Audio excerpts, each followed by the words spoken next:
Let's talk about those musical guests you had. Mhm. Duke Ellington was one of them. Do you want to talk about his appearance on that? Yes, one of the joys of hosting the Tonight Show, and then later the primetime shows too, was that I was able to say to our production people, get me Duke Ellington, get me Count Basie, get me Joe Williams. It was like being a kid in a candy store saying, get me 3 candy, but whatever I asked for, they would show up a few days later. And it was an incredible ability, selfishly speaking. Fortunately, it was good for the world too, because I guess everyone now has heard the saying, true, that jazz is the only art form our country ever created. And therefore, I've always tried to use television deliberately to help jazz, among other things, come to think of it, along with toothpaste and automobiles and some other things you can help. Did you perform with him that night? We used to have a formula where, in those days, if it was a talk show setting, we would let the guest star, the musical star, have a good chunk of time, maybe 10 minutes. They could do 2 or 3 numbers. And then for a finish, as we say, we would roll in my piano if they were not a pianist, or if they were pianists, they would roll in a second piano. And we would sit back to back and play a quick chorus of the blues or something of that sort. It was a little sort of a vaudeville touch, but it never at their expense. We weren't cutting 6 minutes out of their act to have me do anything, because I was there every night. But as a matter of fact, here's the ghost of Duke Ellington now. But don't turn off the tape, because a little live siren is a big plus from time to time. That's how we all started working in live TV. But seriously, we had all the jazz greats as guests, with the one exception of Charlie Parker. I've never been able to check back and find out why he didn't show up. There was certainly an open-door invitation to him. What about Tony Bennett? I mean, was he hot at the time you got him? Well, not as hot as he is now, but yeah, he was a successful singer. Isn't it remarkable? I mean, the comeback, so to speak, that he's made? Yeah, it's a great tribute, not only to Tony, but then he always has deserved his success, but to the good taste of at least that segment of the American people who care more about him than they do about the 4 garbage cans who had a hit this week. There is a serious cultural problem here. At one time, as I've said before, there was the true golden age where the music came from Jerome Kern and Duke Ellington and Johnny Mercer and all the wonderful composers, the Gershwins and so forth. And as I've said again before, it's not just something that old people think. Even many talented young people say the same thing. To put it very succinctly, Rhapsody in Blue is better than Switchblade Baby, I'm Gonna Stab You Tonight. I've done the line before, but it makes the point quickly. Anyway, the jazz people love the great Golden Age musical material. In fact, many of the famous jazz recordings are of material written by Richard Rodgers or Duke or whoever the great composer was. So we satisfied 2 of my biases in booking such people. But you also had nights dedicated, for example, to black musicians and other special kind of jazz musicians. And were they popular? I mean, did you get a lot of mail and things like that? Well, we would get mail in those circumstances from those who loved jazz. We never got any complaints from those who didn't. One thing about having a talk and or variety formula, and Ed Sullivan would have told you the same thing, of course, is that there must have been many nights when there was nobody on earth who loved every single detail of a show. You might have the world's great classical violinist, but if you don't like the classics, that's 4 minutes of nothingness to you. You're wrong, but you're entitled to your own reaction. So if those watched us who didn't care for jazz, maybe they went for a beer during the 8 minutes that we had the Basie band on camera, and it was a lot longer than 8 minutes in those days. Did you do anything in classical music? From time to time, yeah, the classical performers were more likely to appear on the Sunday night show, the primetime comedy variety show. I never really thought why. We had some opera singers, for example, on that show. I didn't create that. It's an obvious idea. If somebody's talented, they'll end up on some show or other, as they still do to this day. Let's talk about some of the sketches that you did on The Tonight Show. I mean, the ideas that you came up with, I mean, for the time were really new and fresh. The Question Man, how did that originate? I wish I could claim credit for creating the Question Man. I was the first to perform it, but here's the quick story on that, which is related in a book that was published called The Question Man, including a lot of the jokes we'd used on the TV show. 2 of our writers, I think it was Bill Dana and Don Hinckley, who's no longer with us, great writer, came to me one day and they said, we have a new idea for a routine. I said, great, what is it? They said, well, we start a joke with the answer, And then we think of a question, and when you hear the question, you put them together in your brain and you laugh. I said, okay, give me an example. So I said, yeah, it's a clever idea, let's do it. So we began to do it about once every 2 weeks on the Sunday night comedy show. And suddenly, to my surprise, I got a letter from a man, a very nice man. His letter was worded like that of a gentleman, not an angry person. His name was Bob Arbogast. He was a Los Angeles radio personality of whom I'd never heard until that point, because by this point I'd been in New York for several years. And he said, in effect, yours is my favorite show, and a lot of other complimentary things. He said, but there's something a little awkward I have to bring up. He said, I have been doing that question thing already on my show for, I don't remember, he said several months or whatever. So I wrote back immediately, thanked him for the tone of his letter, and I said, justice should prevail here. And I said, if it is indeed the case that this is your routine originally, I said, I don't think our guys stole it from you, but apparently they thought of the same idea, but you thought of it first, so you're the boss here. I said, the only two alternatives I can think of are that either we stop doing it right away, because we don't depend on any one routine, or we continue to do it, but send you a check every time we do. So he voted for choice number 2 right away. And when anybody would ask me, I'd bring up his name and mention it in the very foreword of the book. So that's how that came to pass. How gracious of you to do that. I don't think I was gracious. I didn't want the man suing me, and I never liked to take other people's. So many people took my material, I didn't want to be guilty of that same crime. So that's how that started. In other words, it was not of my origination. Can you remember any of those question man situations where you got into trouble of any kind? I don't remember any that were in trouble, but some of the jokes are classics. One was written by Billy Dana, and I was later told, this was at the point a few years later when Bill was very hot with his own character, Jose Jimenez. He somehow got plugged into the astronauts program, the trip to the moon and all that. And anyway, he was a great favorite of theirs because of the jokes he did about astronaut stuff. And the question man joke was, the answer was chicken, oh, isn't this awful? Chicken, what's a Japanese? Chicken. Suzaki, I'll call it. That's not the word, but, oh no, I remember. Chicken teriyaki, that was it. And the question is, who was the longest surviving member of the Japanese Air Force? Great joke. And we were told that was President John Kennedy's favorite joke. Why so, I have no idea, but it's a very good joke. And in the days before we had all telephone numbers, we used to have an exchange. Another one of the good question man jokes was, it was an actual phone number in New York, Butterfield 85000. So that was the answer. The question was, how many hamburgers did Butterfield eat? Funny for him. What about Crazy Shots? How did that originate? Crazy Shots is probably the only routine I ever did that was born right on the show, live, in full view of whatever portion of the nation happened to be watching that night. It was my custom every night to play one piano solo, sometimes more, but usually just one number, usually some pretty old ballad that I love by Cole Porter or whoever. And as great as Dwight Hemme, our camera director, was, there are only a few things you can do in photographing a pianist. You can show a close-up of his fingers on the keys, you can take the profile shot, the shot moving across, showing the hammers hitting the strings, and a few others. And one night after we'd been on the air for just a few weeks, it was still the local version, I stopped right in the middle of a number because a thought had just come to my mind, and I said, Dwight? And he said, yeah, what? He pressed the button in the booth. I said, it just occurred to me that although you take the most beautiful shots I've ever seen of me playing the piano, you are limited to a certain extent because there's only one me, there's only a piano, but there's my feet, whatever. I said, let me go back to the top of this number now, if this is okay with you. He said, yeah, whatever you want. Was this rehearsal or No, this air? was on the air, live, Oh. yeah.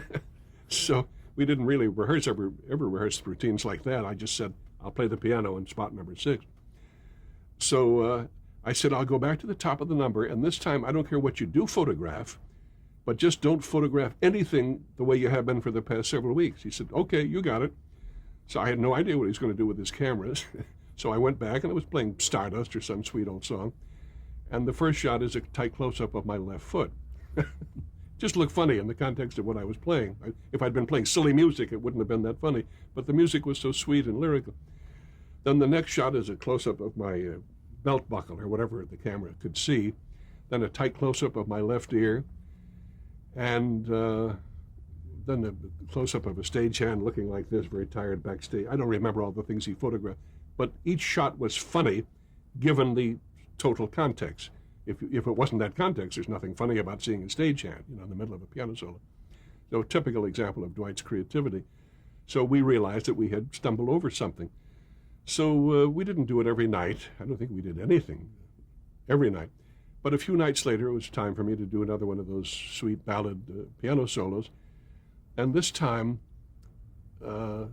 as I watched what he was doing, I knew what I was playing, so my eyes were on the camera to see what he was doing. He had somebody, like a Salvador Dali, hot water bottle was draped over the edge of the piano in the strings area. It just looked so silly that we all laughed at it. And then the next night we did it again, and this time he had somebody move in a big office water bottle, where you press a button and get a little white cup of water. And Nick Vanoff walked on right in the middle of my number, poured himself a drink of water, drank and walked off stage. Nobody explained who he was or why he was entitled to a drink on my time. And that's how Crazy Shot started. Then we got more and more involved, more complex, but it was basically Crazy Shots. And it was all ad-lib. Well, once we got into the formularizing of it, it wasn't ad-lib. Dwight originally ad-libbed it, as according to the terms I've outlined. But then later our writers would dream up funny stunts. And finally, by the time we came to, this is 2 or 3 years later, to doing the primetime comedy show, we realized we had a good, strong 3 or 4 minute bit. And then, of course, the planning became more complex. In one instance, we moved into a fairly close shot of an Egyptian sarcophagus, one of those big forms that contained a human body. And an unseen hand at a certain point opens the front of it so you can see what's in it. And what's in it is Steve Lawrence on the phone. Will you leave me alone? And he shuts the door. Stuff like that. We talked briefly about other comedians using your material, and you seem to be quite accepting of it. How do you feel, really? I mean, deep in your heart, about when you see, for example, the Letterman show open with the monologue and the banter to the orchestra leader and everything that you originated? Well, that's a sort of a formula which, while our show may have been the first to do it, nevertheless isn't in itself creative. So I didn't mind that kind of a thing, because it just seemed to make such great sense that if they had done it first, I might have ended up doing it myself. But there were other very specific routines that were borrowed, and that's obviously not right. In fact, in the history of vaudeville, such offenses were viewed much more seriously, and there was an understandable reason for that. If you do a TV talk show, you're on every night for 60 or 90 minutes, and a week later, people can hardly remember what you did 2 nights ago. So if occasionally a joke or a routine is stolen, so what? But in vaudeville, a man's whole career would sometimes consist of a good, strong 8 minutes or 14 minutes in a song or whatever. So if they stole one of those routines or a good chunk in your routine, that was major theft. And sometimes there were threats of fisticuffs and lawsuits and statements in Variety and so forth about it. But it's become quite common in television. God forbid, at some point, I might have myself done something that, while I thought it was original, either with me or my writers, as in the case of the Question Man story I told you. I thought that was totally original, and as soon as I found out it wasn't, we made the proper, fair adjustment. But there was one instance where, and this applies only to jokes, not routines, where I came up with exactly the same joke about 25 years before one of the great Jewish writers of the century. I wish I could recall now whether it was Sholem Aleichem or whichever one it was. You remember the joke? Yeah, I remember the joke exactly. It was originally ad-libbed on The Tonight Show, as a matter of fact. We had 2 doctors from the American something or other association, and at one point, one of them made the statement, which was prescient and it was obviously going to be true anyway. He said, Mr. Allen, medical science is making such dramatic progress as regards a long list of heretofore fatal illnesses that we're probably not too far away from the day when just about all we will have to worry about is cancer and heart. And I said, and with my luck, I'd get cancer of the heart. And I think if you gave 100 comedy writers that straight line, probably 33 of them would come up with that same funny answer. So I did the joke, forgot about it. You do 14 jokes a day, you can't remember them all. But about 5 years ago, I was reading some marvelous collection of short stories by one of the great Jewish writers. I wish I could recall his name. Shlomo Aleichem or One of those, yeah. And it was a story about some old man in 1896 in Vienna, and somebody says to him, you know, the day will come when all we'll have to worry about is cancer in the heart. And he said the same thing, and with my luck, I'll get cancer of the heart. I thought, hey, I'm thinking the right way. I came up with the same joke as this great man, although I did it first. Let's talk about the interviews you did with the audience, because there were so many terrific characters that you really developed out of guests that you had on the show. For example, Ben Belafonte, the rhyming inventor. Tell us about him. Yes. Such finds, F-I-N-D-S, are really fortuitous. You can't tell for sure whether you walk toward a guy, he may have a cuckoo glint in his eye or two front teeth missing or something that attracts your attention, but not all such people follow up and deliver the goods. But he certainly did. I think we got about, 8 or 10 appearances out of him, always in the audience, never on stage as a guest. What was it he did that was so funny? I'll tell you. First of all, I always just start out, as anybody would, say, good evening, sir, what's your name? And in a kind of a pompous and goofy way, he said, I am Ben Belafonte, the rhyming inventor. So he rhymed his last name with inventor, but you have to have a New York accent to make it rhyme at all. So that was his first laugh. Ben Belafonte, the rhyming inventor. He said, that's right. He didn't see anything funny about it at all.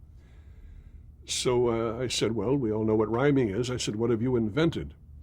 And he said, I don't remember whether he had one with him or whipped it out of his coat or just talked about it. He said, one of my best inventions is a hanger bank.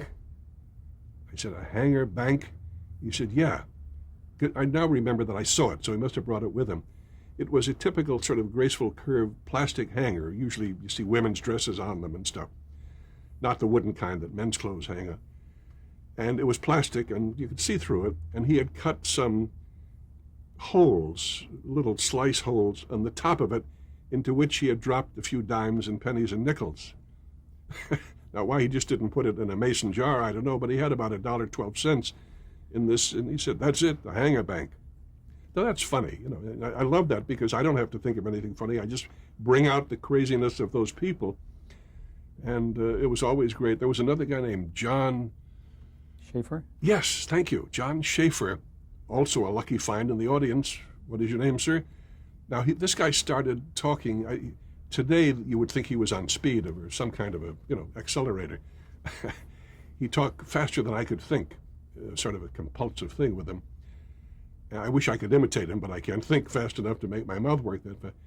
He said, I'm John Fisher, and I go to movies. I'd like to tell you about a movie I saw the other night. I said, I didn't even have a chance to say, what's that? I started to. He went right on and told me about it. He says it was called Magambo. It starred Ava Gardner and Clark Gable. And she's out in the woods, and he describes this whole movie, and it takes about 2 minutes to do it. Goes through the whole plot, and they shoot the elephant, and then he goes home, and that's the end of it. Well, he got a standing ovation just for making that long speech. So I went back to the question I had asked him, which was something like, what's your name? And I said, so that's your name, huh? And we had him come back, 8 or 10, 12 times. And he became our resident movie critic, because that's how he had opened. So we'd send him out to, I'd say, on the phone, they'd say, what movie would you like to see tonight, Mr. Schaefer? He'd mentioned some new movie. So we'd get him tickets and reserve a seat for him. And he would come in a night or two later, and in this fast talk, tell us the whole plot of the movie. Again, that's lucky. It doesn't make me talented. It makes me lucky to find those people. Yeah, but you pulled it out of him. Yeah, my technique for doing that oddly I should say, was not to try to top them, which I think some comics, even the fast, witty comics, might have tried to do. I would occasionally get a little laugh, but never an inappropriate laugh. My chief purpose was to keep them going. They were the pure gold of those moments. And the way to do it was to treat them with respect, to treat them very seriously. There was another instance, they showed the clip recently on this special I did for the PBS stations, where we were doing the show in Hollywood when I was doing the Benny Goodman movie. I had to do it out here. And I recognized a guy I'd seen in the audience a few nights before, and his name was Carmen Watt. I never learned, just one name. And he had some kind of a foreign accent, but to this day we're not sure what. It sounded a little Italian, but it was not clear. And So he always wanted to sing. That was his intent when he came to the audience. He didn't care much about the show. I don't think he knew for sure who I was or what was going on.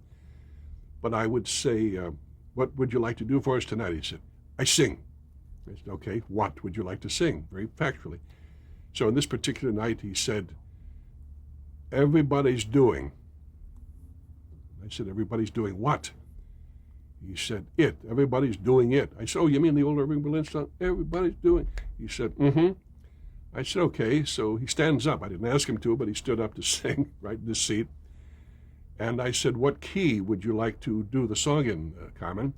And he said, A. And by this time, we'd already learned no matter when I asked him that question, he always said A. I don't think he knew what the key of A was. So I made some joke about, all right, Skid, you play it in E flat. And he sang the whole song on one note. Everybody doing it, everybody doing it. And we went on like that for about 2 minutes and got an ovation. I guess he died happy if he's no longer with it. But that was his, reason for being on Earth, to sing every song on one note. Andy Warhol's 15 Minutes of Fame, right? Yeah, talk shows and, television generally really have meshed gears with Andy's prediction that eventually everybody would get a little 15-minute slice of fame or notoriety or disgrace or public attention of some kind. Even, was it Mrs. Miller or Miss Miller? Yeah, there were two women who were tucked under that particular heading. The original was a woman named Dorothy Miller, who I quote, discovered, end quote. I use the word facetiously, although she was never on television before she worked with me. In fact, I originally ran into her on radio before I got into regular full-time TV work myself. It would have been, therefore, back about 1949 in Los Angeles.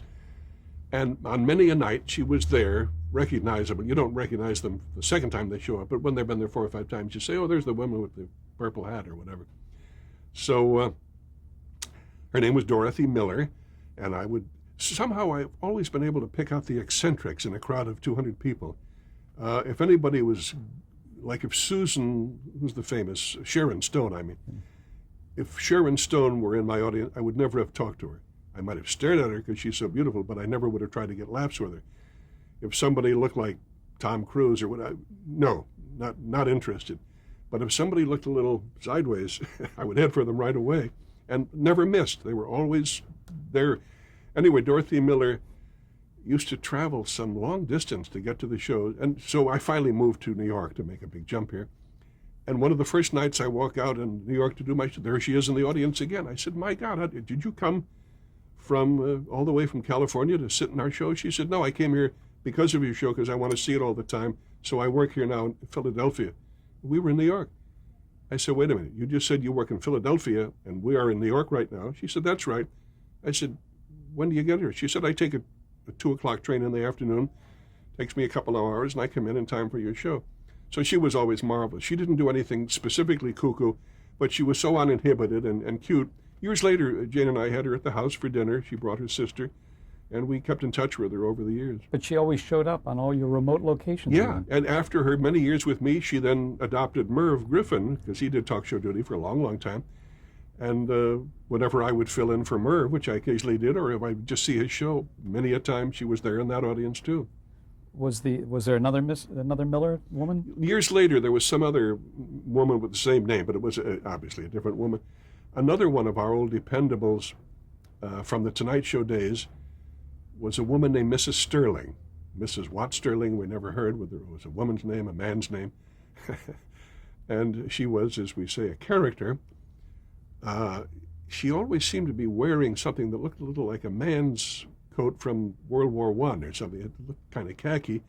And she was obviously a person of modest means. We never made any fun of how she was dressed.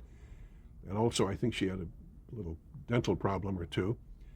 And the reason she showed up just about every night, I don't think she cared that much about the program. She never seemed to laugh at it much or applaud for the singers. She wanted to win prizes, and we used to very often give out, they didn't have to do anything to get a prize, but if I just talked to you, I'd say, thank you, and here's a pair of stockings or a comb or whatever we would hand out, a salami, whatever it might have been. So one of the things that we were giving away then was the Polaroid camera, which are now common, but in those days were new and dazzling. Think of it, to take your picture right now, and there it is. It's incredible. One of your sponsors? Yeah, they became my sponsors, so we had a few cameras. We'd give them away. And Mrs. Sterling would be determined as a pit bull to get right down to business. She didn't care about my questions or about commenting on the show. I would say, well, good evening, Mrs. Sterling, how are you? And she'd say, I'm fine, Mr. Allen, you're a wonderful person. Can I have a Pomeroy camera? Pomeroy, not Polaroid. So right away she was getting screams, and to this day never found out why. She said a lot of words wrong. She meant well, but the words didn't come out of her mouth right. And one night we gave her a camera and a broil quick and 3 pounds of spaghetti or whatever we gave her. And she said, I also have a daughter. I said, what do you mean? She said, you got a Pomeroy camera for my daughter? So those people were always pure gold. Let's go to the more serious aspect of your Tonight Show, and that was on many occasions you presented controversial issues and serious issues. Like, tell me about the show on organized crime that you did. Do you remember that one? Even if I wanted to forget it, I have not been allowed to. Some people remember it very clearly. I know you had some difficulties putting that show together. Yeah, it's unfortunately one of those stories that's a bit too long. I did a book some years ago called Rip Off about white-collar crime and corruption in our country. The full-length story is there if you ever want to consult it for the record. But it happened just when the show was going from a local show, the late-night show, to the full network. So our last night on the air was a Friday, the end of the week. So I went in about 6 weeks before that point, and I said to a very nice gentleman named Hamilton Shea, who was running the station at the time, I said, Ham, I'd like to do something special, something unusual, our last night for under your control. He said, okay, what is it? I said, it's a show on organized crime. He said, what about it? I said, we're just here in New York. I said, you probably noticed the mafia seems to pretty much be running the city. And I don't think that's the way that it should be working out, and I'd like to say something about it. So he said, okay, go ahead. He didn't realize what he was getting into, and in all honesty, I didn't either. We finally did the show, but the closer we got to the air date, the more walls suddenly snapped into place in front of me. From the network or outside? The network itself never showed up, but I'm sure they found out about what I had in mind because attorneys of very estimable reputation got into the picture. One was famous. David Dubinsky, could that have been the name? Yeah. Anyway, he was representing the union movement. He said, we have received reports, Mr. A. He came to a meeting that you're going to be critical of the union meeting, and I said, you have been very poorly advised, sir. I said, I intend to be harshly critical of the mafia invasion of the movement, the union movement. For example, the International Longshoremen's Association, the Teamsters, but I'm certainly not anti-union. I am pro-union. I have several cards right in my pocket. Proud to be. So he went away. It's too long a story to get into now, but basically there were a lot of people in New York who did not want me to do that show. But you did it. We did it, yeah. And, but it's a long story, and one result of it is that to this day, at least my mouth is saying this in 1997, there are still a few places, entertainment venues in this country where I am not bookable. I've never lost a meal or a day's work because of this exclusion, because there are other places by the hundreds that I can work and do. But nevertheless, some people have a long memory. We're going to stop for a moment to change tapes.